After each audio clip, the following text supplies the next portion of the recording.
Hello everyone, आपका एक बार फिर से वेलकम करते हैं आज के हमारे इस फ्रेश वीडियो पे। तो आज इस वीडियो के अंदर मैं आपके साथ डिस्कस करूंगा Kotak equity opportunity fund diet growth के बारे में। इसमें मैं आपसे डिस्कस करूंगा कि ये जो Kotak equity opportunity fund diet growth है पिछले 6 महीने, 1 साल, 3 साल, 5 साल या फिर एनुअल रिटर्न क्या दिया है, आज के डेट में इसका एक एनएवी का प्राइस क्या है, ये कितने स्टार रेटिंग म्यूचुअल फंड है, इसमें मिनिमम एसआईपी अमाउंट आप क्या लगा सकते हैं और इसका फंड साइज क्या है। साथ ही साथ मैं आपसे डिस्कस करूंगा कि इसके अंदर कौन कौन सा स्टॉक लिस्टेड है और अगर आप इस म्यूचुअल फंड में कुछ पैसा जमा किए होते तो पिछले 1 साल, 3 साल, 5 साल में आपको क्या रिटर्न देखने को मिलता है। और सबसे बड़ा क्वेश्चन हम यहाँ से यह पिक करेंगे कि क्या हमें इस म्यूचुअल फंड के अंदर इन्वेस्ट करना चाहिए या फिर नहीं करना चाहिए। इसका पूरा डाटा हम लोग कंप्लीट देखने वाले हैं। तो सबसे पहले बात करते हैं Kotak equity opportunity fund diet growth. ये एक इक्विटी म्यूचुअल फंड है जो कि लार्ज एंड मिड कैप के अंदर आती है। ये काफी हाई रिस्क म्यूचुअल फंड है। इसने पिछले 6 महीने में जो रिटर्न दिया है वो दिया 11.89% का रिटर्न है। एक साल के रिटर्न के ऊपर बात करते हैं तो एक साल में 38.16% का रिटर्न है। 3 साल के रिटर्न के ऊपर बात करते हैं तो 3 साल में 21.14% का रिटर्न है। 5 साल के रिटर्न की बात करते हैं तो 5 साल में 19.72% का रिटर्न है। और अगर एनुअल रिटर्न की बात करते हैं तो एनुअल रिटर्न है 17.48% का। ये तो अभी हम लोगों ने देखा सबसे पहले इसका रिटर्न। अब हम लोग एनएवी के ऊपर बात करते हैं।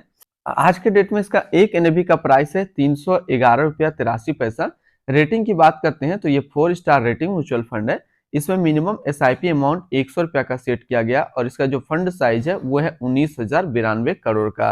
अब बात करते हैं यदि आप इस म्यूचुअल फंड के अंदर 5,000 रुपया पर मंथ जमा किए होते तो एक साल में आपका पैसा जमा होता 60,000, आपको मिलता 69,167 रुपया।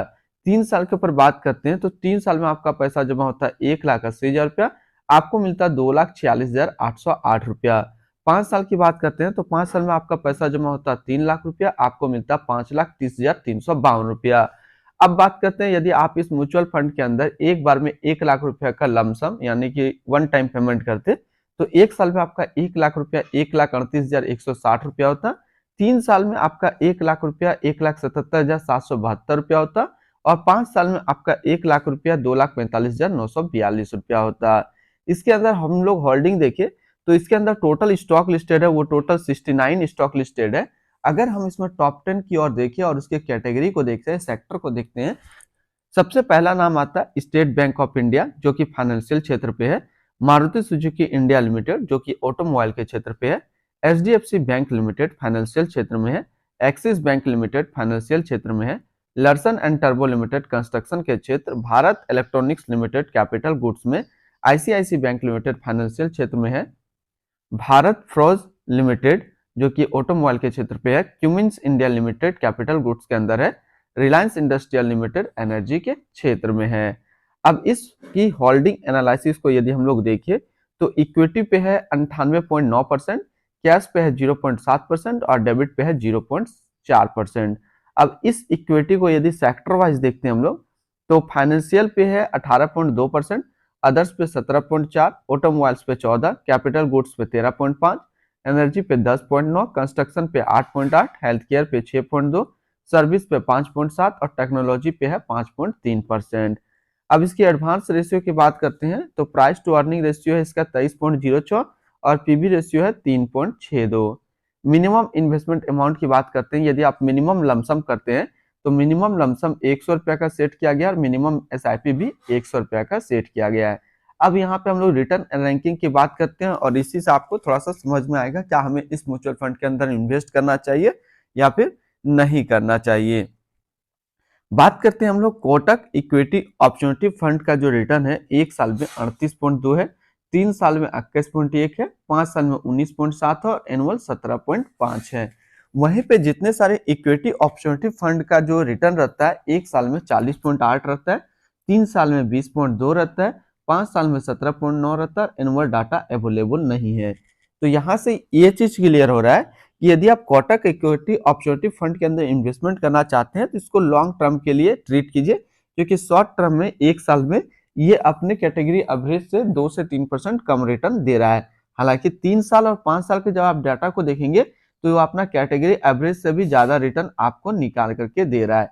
यानी कि यदि आप इक्विटी अपॉर्चुनिटी फंड की तरफ देख रहे हैं तो फिर ये म्यूचुअल फंड आपके लिए सही है। अब हम लोग बात करते हैं इसकी एक्सपेंस रेशियो का। तो इसका एक्सपेंस रेशियो 0.53%।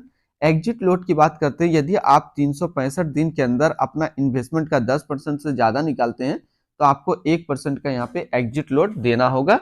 और स्टैम्प ड्यूटी की बात करते हैं तो स्टैम्प ड्यूटी 0.005%। अब इसके हम लोग fund house and investment objects को देखते हैं। तो Kotak Mahindra mutual fund total assist में इंडिया पे नंबर 5 पे रैंक करता है। ये म्यूचुअल फंड स्टार्ट हुआ था 5 अगस्त 1994 को। इसका टोटल असिस्ट अंडर मैनेजमेंट है 3,87,348 करोड़ का। अब इसके बारे में थोड़ा सा और बेसिक नॉलेज देखते हैं। तो Kotak equity objective fund direct growth ये एक इक्विटी म्यूचुअल फंड है जो कि लॉन्च किया गया है कोटक महिंद्रा म्यूचुअल फंड की तरफ से। ये म्यूचुअल फंड स्टार्ट हुआ है 5 अगस्त 1994 को। हार्षा उपाध्याय अभी करंट फंड मैनेजर है Kotak equity objective fund direct growth का। इस फंड का करंटली असिस्ट अंडर मैनेजमेंट है 3,87,349 करोड़ का और लेटेस्ट भी है 311 रुपये 83 पैसा। बात करते हैं Kotak equity objective fund direct growth, ये काफी हाई रिस्क म्यूचुअल फंड है। इसमें मिनिमम एसआईपी अमाउंट 100 रुपया का सेट किया गया है और मिनिमम लमसम भी 100 रुपया का सेट किया गया है। यदि आप एक साल के अंदर 365 दिनों के अंदर अपना इन्वेस्टमेंट का 10% से ज्यादा निकालते हैं तो आपको 1% का यहाँ पे एग्जिट लोड देना होगा। तो आज इस वीडियो के अंदर मैंने आपके साथ डिस्कस किया Kotak equity objective fund direct growth के बारे में। तो फिर मिलते हैं हम लोग नेक्स्ट कोई इस तरीके का वीडियो की अच्छी जानकारी को लेकर के।